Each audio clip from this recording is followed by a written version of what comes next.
ಸ್ನೇಹಿತರೆ, ನಾವಿವತ್ತು ಸ್ಯಾಟ್ಸ್ ಕರ್ನಾಟಕ ತಂತ್ರಾಂಶದಲ್ಲಿ ವಿದ್ಯಾರ್ಥಿಗಳ ಡೈಲಿ ಅಟೆಂಡೆನ್ಸನ್ನು ಯಾವ ರೀತಿ ಎಂಟ್ರಿ ಮಾಡೋದು ಅಂತೇಳಿ ನೋಡ್ತಾ ಹೋಗೋಣ. ಮೊಟ್ಟ ಮೊದಲನೇ ಬಾರಿಗೆ ನಮ್ಮ ಚಾನಲನ್ನು ನೋಡ್ತಾ ಇದ್ದರೆ ಸಬ್ಸ್ಕ್ರೈಬ್ ಮಾಡಿ, ಲೈಕ್ ಮಾಡಿ, ಕಾಮೆಂಟ್ ಮಾಡಿ, ಶೇರ್ ಮಾಡಿ. ಮೊದಲಿಗೆ SATSನಲ್ಲಿ ಲಾಗಿನ್ ಆಗಬೇಕು. ಆನಂತರ ಸ್ಟೂಡೆಂಟ್ಸ್ ಮ್ಯಾನೇಜ್ಮೆಂಟ್ ಕ್ಲಾಸ್ 1 to 10 ಇದೆಯಲ್ಲ, ಅಲ್ಲಿ ಕ್ಲಿಕ್ ಮಾಡಿ. ನಂತರ ಅಟೆಂಡೆನ್ಸ್ ಡೀಟೇಲ್ಸ್ ಅಂತಿದೆಯಲ್ಲ, ಅಲ್ಲಿ ಕ್ಲಿಕ್ ಮಾಡಿ. ನಂತರ ಡೈಲಿ ಅಟೆಂಡೆನ್ಸ್ ಇದೆಯಲ್ಲ, ಅಲ್ಲಿ ಕ್ಲಿಕ್ ಮಾಡಿ. ಈ ರೀತಿ ಒಂದು ಪೇಜ್ ಓಪನ್ ಆಗುತ್ತೆ. ಡೈಲಿ ಅಟೆಂಡೆನ್ಸ್ ಅಂತೇಳಿ ಈ ರೀತಿ ಒಂದು ಪೇಜ್ ಓಪನ್ ಆಗುತ್ತೆ. ಸ್ಟ್ಯಾಂಡರ್ಡ್ ಅಂತ ಇದೆ, ಅಲ್ಲಿ ಸ್ಟ್ಯಾಂಡರ್ಡನ್ನು ಸೆಲೆಕ್ಟ್ ಮಾಡ್ಕೊಳ್ರಿ. ನಂತರ ಸೆಕ್ಷನ್ ಅಂತ ಇದೆಯಲ್ಲ, ಅಲ್ಲಿ ಸೆಕ್ಷನನ್ನು ಸೆಲೆಕ್ಟ್ ಮಾಡ್ಕೊಳ್ಳಿ. ಯಾವುದೇ ಸೆಕ್ಷನ್ ಇಲ್ಲ ಅಂದರೆ A ಅಂತೇಳಿ ಸೆಲೆಕ್ಟ್ ಮಾಡ್ಕೊಳ್ರಿ. ಅಟೆಂಡೆನ್ಸ್ ಬೈ ಅಂತ ಹೇಳಿದೆ, ಯಾರು ಅಟೆಂಡೆನ್ಸನ್ನು ಹಾಕ್ತಾರೋ ಅವರ ಒಂದು ನೇಮನ್ನು ಸೆಲೆಕ್ಟ್ ಮಾಡಿ. ಅಟೆಂಡೆನ್ಸ್ ಆನ್ ಬಿಹಾಫ್ ಅಂತಿದೆ, ಅದರಲ್ಲೂ ಕೂಡ ನೇಮನ್ನು ಸೆಲೆಕ್ಟ್ ಮಾಡ್ಕೊಳ್ಳಿ. ನಂತರ ಡೇಟ್ ಅಲ್ಲೇ ಬಂದಿರುತ್ತೆ. ನಂತರ ಸರ್ಚ್ ಅಂತೇಳಿ ಕ್ಲಿಕ್ ಮಾಡಿ. ನೆಕ್ಸ್ಟ್ ಈ ರೀತಿಯ ಒಂದು ಪೇಜ್ ಓಪನ್ ಆಗುತ್ತೆ. ಡೈಲಿ ಅಟೆಂಡೆನ್ಸ್ ಫಿಲ್ಲಿಂಗ್ ಅಂತೇಳಿ ಕ್ಲಾಸ್ ಎಲ್ಲ ಇರುತ್ತೆ, ಇಲ್ಲಿ ಯಾರು ಅಟೆಂಡೆನ್ಸನ್ನು ಎಂಟ್ರಿ ಮಾಡ್ತಾ ಇದ್ದಾರೆ ಅಂತೆಲ್ಲ ಇರುತ್ತೆ. ಇಲ್ಲಿ ಇನ್ ಪ್ರೆಸೆಂಟ್ ಅಂತೇಳಿ ಬ್ಲೂ ಕಲರಲ್ಲಿ ಇಲ್ಲ ಎಲ್ಲರ ಒಂದು ನೇಮ್ಸ್ ಕೂಡ ಇಲ್ಲಿ ಡಿಸ್ಪ್ಲೇ ಆಗಿರುತ್ತೆ. ನಿಮ್ಮ ಶಾಲೆಯ ಎಲ್ಲ ವಿದ್ಯಾರ್ಥಿಗಳ ನೇಮ್ ಇದೆಯಾ ಅಂತೇಳಿ ಇದರಲ್ಲಿ ನೋಡ್ಕೊಳ್ಳಿ. ಆನಂತರ ಬ್ಲೂ ಕಲರ್ ರೈಟ್ ಮಾರ್ಕ್ ಬಂದಿರುತ್ತೆ. ಆ ಒಂದು ರೈಟ್ ಮಾರ್ಕನ್ನು ಪ್ರೆಸೆಂಟ್ ಅಂತೇಳಿ, ಆಬ್ಸೆಂಟ್ ಇದ್ದರೆ ಅಲ್ಲಿ ಯಾರಾದರೂ ಆಬ್ಸೆಂಟ್ ವೈಶಾಲಿ ಆಬ್ಸೆಂಟ್ ಇದ್ದರೆ ಈ ರೀತಿ ಆಬ್ಸೆಂಟ್ ಅಂತೇಳಿ ಆ ರೈಟ್ ಮಾರ್ಕನ್ನು ತೆಗಿಬೇಕಾಗುತ್ತೆ. ನಂತರ ಸಬ್ಮಿಟ್ ಅಂತೇಳಿದೆಯಲ್ಲ, ಆ ಸಬ್ಮಿಟ್ ಬಟನ್ ಮೇಲೆ ಕ್ಲಿಕ್ ಮಾಡಿದರೆ ಇಲ್ಲಿ STS Karnataka government says please select attendance type ಅಂತೇಳಿ ಕೇಳ್ತಾ ಇದೆ. ಅಟೆಂಡೆನ್ಸ್ ಟೈಪನ್ನು ನಾವು ಎಂಟ್ರಿ ಮಾಡಿಲ್ಲ, ಹಾಗಾಗಿ ಇಲ್ಲಿ ತೋರಿಸ್ತಾ ಇದೆ. ವಿತಿನ್ ಸ್ಕೂಲ್ ಇದೆಯಲ್ಲ, ಅದನ್ನು ಕೊಡಬೇಕು ನಾವು. ಭೌತಿಕ ತರಗತಿಗಳು ಆರಂಭವಾಗಿರೋದ್ರಿಂದ ವಿದಿನ್ ಸ್ಕೂಲ್ ಪ್ರೆಮಿಸ್ ಅಂತೇಳಿ ಎಂಟ್ರಿ ಮಾಡಿ. ಎಲ್ಲ ಮಕ್ಕಳ ಹೆಸರಿನ ಮುಂದೆ ಕೂಡ ಇದನ್ನೇ ಸೆಲೆಕ್ಟ್ ಮಾಡಿ. ಅಟೆಂಡೆನ್ಸ್ ಟೈಪನ್ನು ವಿತಿನ್ ಸ್ಕೂಲ್ ಪರ್ಮಿಸ್ ಅಂತೇಳಿ ಕೊಟ್ಬಿಟ್ಟು ನಂತರ ನಾವು ಸಬ್ಮಿಟ್ ಕೊಡೋಣ. STS Karnataka government in says are you sure ಅಂತೇಳಿದೆ, ಓಕೆ ಮೇಲೆ ಕ್ಲಿಕ್ ಮಾಡೋಣ. ಅಟೆಂಡೆನ್ಸ್ ಸೇವ್ಡ್ ಸಕ್ಸಸ್ಫುಲಿ ಅಂತೇಳಿ ಇಲ್ಲಿ ಬಂದಿದೆ. 7th ಸ್ಟ್ಯಾಂಡರ್ಡ್ ನಾವು ಅಟೆಂಡೆನ್ಸನ್ನು ನಾವಿಲ್ಲಿ ಎಂಟ್ರಿ ಮಾಡಿದ್ದೇವೆ. ನಾವು ಇದೇ ರೀತಿ ಎಲ್ಲ ತರಗತಿಗಳ ಹಾಜರಾತಿಯನ್ನು ಎಂಟ್ರಿ ಮಾಡಿ ಸಬ್ಮಿಟನ್ನು ಕೊಡಬೇಕಾಗುತ್ತದೆ. ಪ್ರತಿದಿನ ವಿದ್ಯಾರ್ಥಿಗಳ ಡೈಲಿ ಅಟೆಂಡೆನ್ಸನ್ನು SATS ತಂತ್ರಾಂಶದಲ್ಲಿ ಎಂಟ್ರಿ ಮಾಡಲಿಕ್ಕೆ ಸ್ವಲ್ಪ ಕಷ್ಟ ಆಗ್ಬೋದು ಅಂಥೇಳಿ SATS ಆ್ಯಪನ್ನು ಡಿಸೈನ್ ಮಾಡಲಾಗಿದೆ. ಈ ಒಂದು ಆ್ಯಪನ್ನು ಪ್ಲೇಸ್ಟೋರಲ್ಲಿ ನಾವು ಡೌನ್ಲೋಡ್ ಮಾಡ್ಕೋಬೋದು. ಆ್ಯಪನ್ನು ಯಾವ ರೀತಿ ಡೌನ್ಲೋಡ್ ಮಾಡೋದು ಅಂಥೇಳಿ ಈ ವಿಡಿಯೋದಲ್ಲಿ ಕೊನೆಗೆ ಹೇಳಿದ್ದೀನಿ, ಹಾಗಾಗಿ ಈ ವಿಡಿಯೋವನ್ನು ಪೂರ್ಣವಾಗಿ ನೋಡಿ. ಸ್ನೇಹಿತರೆ, SATS ಆ್ಯಪಲ್ಲಿ ಸ್ಟೂಡೆಂಟ್ಸ್ ಅಟೆಂಡೆನ್ಸನ್ನು ಯಾವ ರೀತಿ ಎಂಟ್ರಿ ಮಾಡೋದು ಅಂತೇಳಿ ನೋಡ್ತಾ ಹೋಗೋಣ. ಈ ರೀತಿಯ ಆ್ಯಪನ್ನು ಓಪನ್ ಮಾಡಿದ ತಕ್ಷಣ ಈ ರೀತಿಯ ಒಂದು ಪೇಜ್ ಓಪನ್ ಆಗುತ್ತೆ. ಇದರಲ್ಲಿ ಸ್ಟೂಡೆಂಟ್ಸ್ ಅಟೆಂಡೆನ್ಸ್ ಅಂತೇಳಿ ಫಸ್ಟ್ ಇದೆ ನೋಡಿ, ಆ ಒಂದು ಲೋಗೋ ಮೇಲೆ ಕ್ಲಿಕ್ ಮಾಡಿ. ಇಲ್ಲಿ ಸ್ಟ್ಯಾಂಡರ್ಡನ್ನು ಸೆಲೆಕ್ಟ್ ಮಾಡಬೇಕು. ನಾನು 6th ಸ್ಟ್ಯಾಂಡರ್ಡನ್ನು ಸೆಲೆಕ್ಟ್ ಮಾಡ್ತಾ ಇದ್ದೀನಿ. ಹಾಗೆ ಸೆಕ್ಷನ್ A ಅಂತೇಳಿ ಬಂದಿರುತ್ತೆ. ಹಾಗೆಯೇ ಟೀಚರ್ ನೇಮನ್ನು ಇಲ್ಲಿ ಹಾಕಬೇಕು. ಆನಂತರ ಅಟೆಂಡೆನ್ಸ್ ಆಫ್ ಅಂತೇಳಿ ಇದೆ, ಅಲ್ಲೂ ಕೂಡ ಇನ್ನೊಬ್ಬರು ಟೀಚರ್ ನೇಮನ್ನು ಹಾಕಬೇಕು.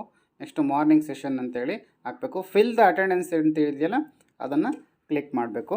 ನೆಕ್ಸ್ಟ್ ಈ ರೀತಿ ಎಲ್ಲ ಮಕ್ಕಳ ಹೆಸರು ಕೂಡ ಇಲ್ಲಿ ಓಪನ್ ಆಗುತ್ತೆ. STS ನಂಬರ್ ಸಹ ಇರುತ್ತೆ. ಇಲ್ಲಿ ಟೋಟಲ್ ಸ್ಟೂಡೆಂಟ್ಸ್ ಎಲ್ಲ ಇದೆ ನೋಡಿ, ಡೇಟ್ ಎಲ್ಲ ಇದೆ. ಇಲ್ಲಿ ಇನ್ ಸ್ಕೂಲ್ ಪ್ರಿಮಿಸಸ್ ಅಂತೇಳಿ ಒಂದಿದೆ, ಆನ್ಲೈನ್ ಅಂತೇಳಿ ಒಂದಿದೆ. ನಾವಿಲ್ಲಿ ಕ್ಲಾಸ್ ಸ್ಟಾರ್ಟ್ ಆಗಿರೋದ್ರಿಂದ ಸ್ಕೂಲ್ ಪ್ರಿಮಿಸಸ್ಗೆ ನಾವು ಕ್ಲಿಕ್ ಮಾಡ್ತಾ ಹೋಗಬೇಕು. ಯಾವ ಮಗು ಅಟೆಂಡೆನ್ಸ್ ಪ್ರೆಸೆಂಟ್ ಇದೆಯೋ ಎಲ್ಲ ಮಕ್ಕಳಿಗೂ ಕೂಡ ನಾವು ರೈಟ್ ಮಾರ್ಕನ್ನು ಕ್ಲಿಕ್ ಮಾಡಬೇಕು. ಆಬ್ಸೆಂಟ್ ಇದ್ದರೆ ಆ ಒಂದು ರೈಟ್ ಮಾರ್ಕ್ ಬಟನನ್ನು ಕ್ಲಿಕ್ ಮಾಡಬಾರ್ದು. ನೋಡಿ, ಎಲ್ಲ ಸೆಲೆಕ್ಟ್ ಆಗಿದೆ. ನೋಡಿ, ಟೋಟಲ್ ಸ್ಟೂಡೆಂಟ್ಸ್ 15, ಪ್ರೆಸೆಂಟ್ 15 ಅಂತೇಳಿ ಬಂದಿದೆ. ನಿಮ್ಮಲ್ಲಿ ಸ್ಟ್ರೆಂತ್ ಜಾಸ್ತಿ ಇದ್ದರೆ ಒಂದೊಂದೇ ಮಗುವಿನ ಅಟೆಂಡೆನ್ಸ್ ಹಾಕೋದಕ್ಕೆ ಲೇಟ್ ಆಗುತ್ತೆ ಅಂತೇಳಿ ಮೇಲ್ಗಡೆ ಸೆಲೆಕ್ಟ್ ಆಲ್ ಅಂತಿದೆಯಲ್ಲ, ಅಲ್ಲಿ ಕ್ಲಿಕ್ ಮಾಡಿದರೆ ಇನ್ ಪ್ರಿಮಿಸಸ್ ಮತ್ತು ಆನ್ಲೈನ್ ಅಂತೇಳಿ ತೋರಿಸುತ್ತೆ. ಇನ್ ಪ್ರಿಮಿಸಸ್ ಮೇಲೆ ನಾವು ಕ್ಲಿಕ್ ಮಾಡಿದರೆ ಎಲ್ಲ ಇಲ್ಲಿ ಸೆಲೆಕ್ಟ್ ಆಗುತ್ತದೆ. ಆಬ್ಸೆಂಟ್ ಇರುವಂಥ ಮಕ್ಕಳನ್ನು ಆ ರೈಟ್ ಮಾರ್ಕನ್ನು ನಾವು ಅನ್ಟಿಕ್ ಮಾಡಿದರೆ ಆಯಿತು. ಇಲ್ಲಿ ಅಕ್ಷಯ ಜಿ ಪಿ ಅನ್ನೋ ಒಂದು ಮಗು ಆಬ್ಸೆಂಟ್ ಆಗಿದೆ. ಇಲ್ಲಿ ರೈಟ್ ಮಾರ್ಕನ್ನು ನಾವು ತೆಗಿಬೇಕು. ಈ ರೀತಿ ಎಲ್ಲ ಅಟೆಂಡೆನ್ಸನ್ನು ಎಂಟ್ರಿ ಮಾಡಿದ ತಕ್ಷಣ ಮೇಲ್ಗಡೆ ರೈಟ್ ಬಟನ್ ಇದೆಯಲ್ಲ ಅದನ್ನು ಕ್ಲಿಕ್ ಮಾಡಬೇಕು. ಆನಂತರ ಬ್ಯಾಕ್ ಹೋಗಿ ಪುನಃ ಇನ್ನೊಂದು ಕ್ಲಾಸನ್ನು ಎಂಟ್ರಿ ಮಾಡಬೇಕು. ಆನಂತರ ನಾವು ಡ್ಯಾಶ್ ಬೋರ್ಡನ್ನು ಓಪನ್ ಮಾಡಿದರೆ ಈ ರೀತಿ ಎಲ್ಲ ತರಗತಿಗಳ ಅಟೆಂಡೆನ್ಸನ್ನು ಎಂಟ್ರಿ ಮಾಡಿದ ಮೇಲೆ ಡ್ಯಾಶ್ ಬೋರ್ಡಲ್ಲಿ ಈ ರೀತಿ ಓಪನ್ ಆಗುತ್ತೆ. ಇಲ್ಲಿ ನೋಡಿ ಬ್ಲೂ ಕಲರಲ್ಲಿ ಇದೆಯಲ್ಲ ಅದು ಮಕ್ಕಳ ಟೋಟಲ್ ಸ್ಟ್ರೆಂತ್ ಅದು. ಆನಂತರ ಅದ್ರ ಪಕ್ಕದಲ್ಲಿ ಗ್ರೀನ್ ಇರ್ತಕ್ಕಂಥದ್ದು 10 ಅದು ಪ್ರೆಸೆಂಟ್ ಅದು. ಲಾಸ್ಟಿಗೆ ರೆಡ್ ಕಲರ್ ಇದೆಯಲ್ಲ ಅದು ಆಬ್ಸೆಂಟು. ಆನಂತರ ನಾವು ಬ್ಯಾಕ್ ಹೋಗಿ ಇಲ್ಲಿ ಮೇಲ್ಗಡೆ 3 ಬಟನ್ಸ್ ಇದೆಯಲ್ಲ, 3 ಡಾಟ್ಸ್ ಇದೆಯಲ್ಲ ಅಲ್ಲಿ ಕ್ಲಿಕ್ ಮಾಡಬೇಕು. ಸಿಂಕ್ ಡಾಟಾ ಅಂತೇಳಿದೆ, ಆ ಸಿಂಕನ್ನು ಮಾಡಬೇಕಾಗುತ್ತೆ. ಇಲ್ಲಿ ಸಿಂಕ್ ಡಾಟಾವನ್ನು ಮಾಡಿದರೆ ಮಾತ್ರ ಇಲ್ಲಿ ಸ್ಟೂಡೆಂಟ್ಸ್ ಡೈಲಿ ಅಟೆಂಡೆನ್ಸ್ ಅಂತೇಳಿದೆಯಲ್ಲ ಅದನ್ನು ಕ್ಲಿಕ್ ಮಾಡಿಬಿಟ್ಟು ಅಪ್ಲೋಡ್ ಮಾಡೋಣ.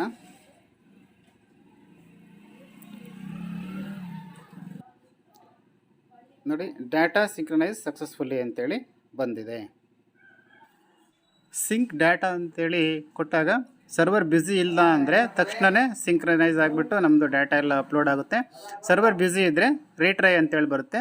ಪುನಃ ಮತ್ತೊಮ್ಮೆ 1 ನಿಮಿಷ ಬಿಟ್ಟು ಟ್ರೈ ಮಾಡಿದರೆ ನಮ್ಮ ಮಾಹಿತಿ ಅಪ್ಲೋಡ್ ಆಗುತ್ತದೆ. SATS ಆ್ಯಪನ್ನು ಯಾವ ರೀತಿ ಡೌನ್ಲೋಡ್ ಮಾಡೋದು ಅಂತೇಳಿ ನೋಡ್ತೋಗೋಣ. ಮೊದಲಿಗೆ ಪ್ಲೇಸ್ಟೋರ್ಗೆ ಹೋಗಿ ಕ್ಲಿಕ್ ಮಾಡಿ ಇಲ್ಲಿ SATS ಅಂತೇಳಿ ಟೈಪ್ ಮಾಡಿ ಇಲ್ಲಿ SATS ಕರ್ನಾಟಕ ಅಂತೇಳಿ ಒಂದು ಚಿತ್ರ ಇದೆ ನೋಡಿರಿ, ಫಸ್ಟ್ ಒನ್ನು ಅದನ್ನು ಕ್ಲಿಕ್ ಮಾಡಿ ಇನ್ಸ್ಟಾಲ್ ಅಂತೇಳಿ ಕೇಳುತ್ತೆ. ಇನ್ಸ್ಟಾಲ್ ಮೇಲೆ ಕ್ಲಿಕ್ ಮಾಡಿ ಆ್ಯಪ್ ಇನ್ಸ್ಟಾಲ್ ಆಗುತ್ತೆ.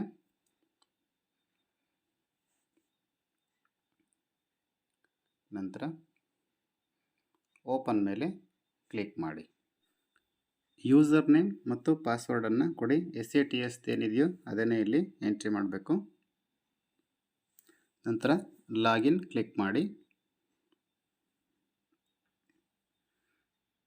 ಇಲ್ಲಿ ಗೋ ಇಟ್ ಅಂತೇಳಿದೆ ಅದನ್ನು ಕೊಡಿ. ಆ್ಯಪ್ ಈ ರೀತಿ ಓಪನ್ ಆಗುತ್ತೆ. ಮೊದಲನೇ ಪೇಜು ಈ ರೀತಿ ಇರುತ್ತದೆ. ಇದರಲ್ಲಿ student attendance, teacher attendance, attendance dash board, school facility, Jio, school location, online utilities, SATS GSIs ಈ ರೀತಿ ಎಲ್ಲ SATS MDM ಇದೆಲ್ಲ ಇರುತ್ತೆ. ಇದರಲ್ಲಿ ನಾವು ಸ್ಟೂಡೆಂಟ್ ಅಟೆಂಡೆನ್ಸನ್ನು ಎಂಟ್ರಿಯನ್ನು ಮಾಡ್ಬೋದು. ಸ್ನೇಹಿತರೆ, ಈ ವಿಡಿಯೋ ನಿಮಗೆ ಇಷ್ಟವಾದಲ್ಲಿ ಲೈಕ್ ಮಾಡಿ, ಕಾಮೆಂಟ್ ಮಾಡಿ, ಶೇರ್ ಮಾಡಿ. ಹಾಗೆ ನಮ್ಮ ಶಾಲಾ ಶಿಕ್ಷಣ ಯೂಟ್ಯೂಬ್ ಚಾನಲನ್ನು ಸಬ್ಸ್ಕ್ರೈಬ್ ಮಾಡಿ. ಹಾಗೆಯೇ ಟೆಲಿಗ್ರಾಮ್ ಗ್ರೂಪ್ ಕೂಡ ಕ್ರಿಯೇಟ್ ಆಗಿದೆ. ಡಿಸ್ಕ್ರಿಪ್ಷನ್ನಲ್ಲಿ ಲಿಂಕನ್ನು ಹಾಕಿರ್ತೇನೆ, ನೀವು ಗ್ರೂಪ್ಗೆ ಕೂಡ ಜಾಯ್ನ್ ಆಗ್ಬೋದು. Thank you.